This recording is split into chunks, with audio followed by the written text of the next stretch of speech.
নমস্কার বন্ধুরা, ডলির রন্ধনশালায় সবাইকে স্বাগত। আর আজকে যেখান থেকে আমার ভিডিওটা দেখছো, আশা করি সবাই খুব ভালো আছো। আজকে তোমাদের সাথে আমি একটা সুন্দর কলমি শাকের রেসিপি শেয়ার করব।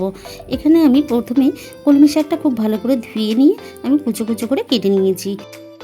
কলমি শাকের মধ্যে আমি প্রথমে দিয়ে দিলাম বেশ কিছুটা পেঁয়াজ কুচি। এখানে একটু পেঁয়াজ কুচিটা বেশি পরিমাণে দিলে তবেই ভালো লাগবে।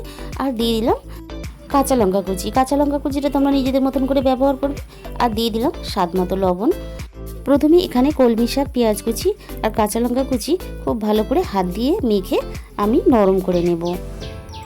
খুব ভালোভাবে এখানে আমার মাখা হয়ে গেছে।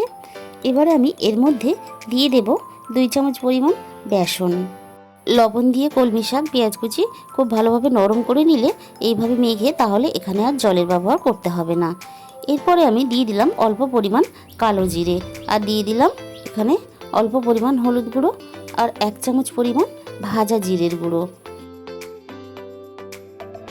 আর দিয়ে দিলাম স্বাদ মতো চিনি। আর আমি এখানে দিয়ে দিলাম একটা সেদ্ধ আলুর অর্ধেক। আমার এখানে শাকের পরিমাণটা কম বলে আমি অর্ধেক আলু ব্যবহার করলাম। তোমরা তোমাদের মতন হিসাব করে এখানে ব্যবহার করবে।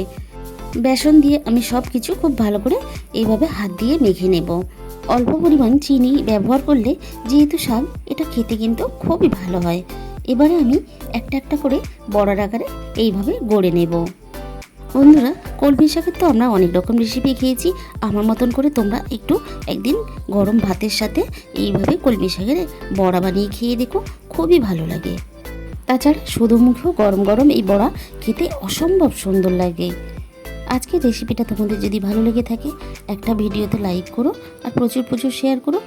আমার পরিবারে যে সমস্ত নতুন বন্ধুরা এসেছো তাদের কাছে আমার অনুরোধ রইল আমার চ্যানেলটাকে সাবস্ক্রাইব করে পাশে থাকার জন্য। এখানে দেখো আমি কিছুটা সাদা তিল নিয়েছি। কলমি শাকের যে বড়াগুলো আমি বানিয়ে রেখেছিলাম আগে থেকে, সেগুলো আমি তিলের মধ্যে এইভাবে দিয়ে খুব ভালোভাবে বড়ার গায়ে আমি এইভাবে লাগিয়ে নেব। আমরা সবাই জানি তিল খাওয়া ভীষণ উপকারী। আর এইভাবে বড়ার গায়ে তিল লাগিয়ে ভাজলে, ভাজার পরে তিলের জন্য আরও বড়ার স্বাদ কিন্তু দ্বিগুণ হয়ে যায়। প্রথমে আমি কড়াইয়ের মধ্যে দিয়ে দিলাম অল্প পরিমাণ সাদা তেল। এবার খুব ভালোভাবে তেল গরম হয়ে যাওয়ার পরে একটা একটা করে বড়া আমি এইভাবে ছেড়ে দেব। বড়াগুলো আমি খুব বেশি ডুবো তেলে ভাজবো না। খুব বেশি ডুবো তেলে ভাজলে তিলগুলো লালচে লালচে হয়ে যাবে, খেতে খুব একটা ভালো লাগবে না।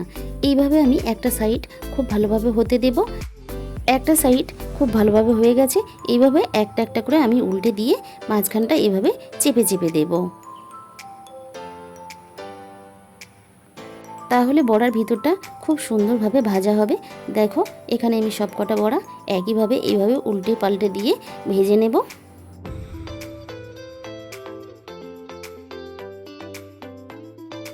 এবার আমার সব কটা বড়া এখানে খুব ভালোভাবে ভাজা হয়ে গেছে। এবার আমি একটা একটা করে তুলে নেব। ভাজার পরে তোমরা দেখতেই পাচ্ছ কত সুন্দর দেখতে হয়েছে। এবার বাকি বড়াগুলো আমি একইভাবে তেলের মধ্যে দিয়ে ভেজে নেব। বাকি বড়াগুলো আমি একইভাবে ভেজে তুলে নিলাম। এবারে আমি বড়াগুলো একটা প্লেটের মধ্যে তুলে পরিবেশন করে নেব। একবার হলো এইভাবে বড়া বানিয়ে খেয়ে দেখো, কথা দিলাম সুন্দর লাগবে। তাহলে আজকে এই পর্যন্ত, দেখা হবে অন্য কোনো রেসিপির সাথে। সবাই ভালো থাকবেন।